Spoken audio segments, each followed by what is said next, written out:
તો સપ્તાહની શરૂઆત ઘણા પોઝિટિવ નોટ પર થઈ છે, ઘણા બધા પોઝિટિવ સંકેતો મળ્યા અને એને પગલે આજે આપણને બજારમાં એક જોરદાર તેજીનો રાઉન્ડ જોવા મળ્યો છે। ખાસ કરીને ભારત પાકિસ્તાન વચ્ચેનો તણાવ ઘટી ગયો, યુએસ અને ચીન વચ્ચેની ટ્રેડ ડીલ થઈ, રશિયા પણ અને યુક્રેન વચ્ચે પણ શાંતિ વાર્તાની શરૂઆત થવાની એક તૈયારી દર્શાવી છે અને આ બધા કારણોને લઈને આજે બજારમાં તમને જોરદાર તેજી જોવા મળી। એને પગલે નિફ્ટી જુઓ 900 પોઈન્ટ જેટલો વધ્યો છે, સેન્સેક્સની અંદર 3000 પોઈન્ટનો આજના દિવસે ઉછાળો જોવા મળ્યો છે, નિફ્ટી બેંક પણ ઓલમોસ્ટ 1800 પોઈન્ટ જેટલો વધતો જોવા મળ્યો અને મિડ કેપ અને સ્મોલ કેપની અંદર આજે તમને એક તોફાની તેજી સાથેનું કામ જોવા મળ્યું છે। ખાસ કરીને આજે સૌથી વધારે સેક્ટર જે તેજીમાં આવ્યું એમાં આઈટી સેક્ટર હતું। યુએસ ચીન વચ્ચેની ડીલ થઈ એને લઈને ખાસ કરીને યુએસની અંદર જે મંદી આવવાની શક્યતા ઓછી થઈ રહી છે એને પગલે જુઓ ત્યાં આગળ એક સારી તેજી આવી। રિયલ્ટીમાં આજે તમને એક સારો ઉછાળો જોવા મળ્યો।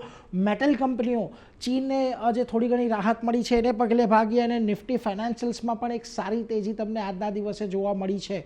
નિફ્ટીના ફ્રન્ટ પરથી આજે તમને જ્યાં સારી તેજી જોવા મળી એમાં જો અદાણી એન્ટરપ્રાઇઝનું કાઉન્ટર લગભગ 7.5% વધારે વધતું દેખાયું। આ ઉપરાંત ઇન્ફોસિસ ના કાઉન્ટરમાં જો તમને એક સારી તેજી આવી છે। શ્રીરામ ફાઇનાન્સ, ટ્રેન્ટ, આજે બધા સ્ટોક તમને એક ફાયર પર દેખાયા છે।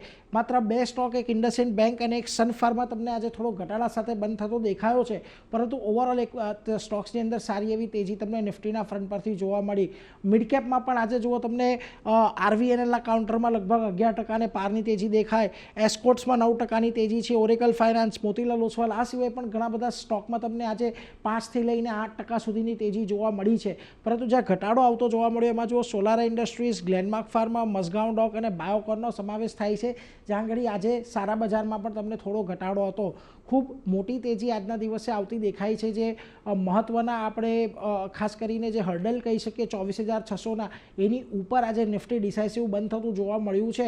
હવે અહીંયાથી 25,000નો જે લેવલ છે થોડુંક સાયકોલોજીકલ લેવલ બની રહેશે, એટલે આવનારા સમયમાં કદાચ આજે આટલો મોટો ઉછાળો આવ્યા બાદ 1-2 દિવસ બજાર થોડુંક કન્સોલિડેટ થાય એવી અત્યારે અપેક્ષા ખાસ કરીને રાખી રહ્યા છીએ।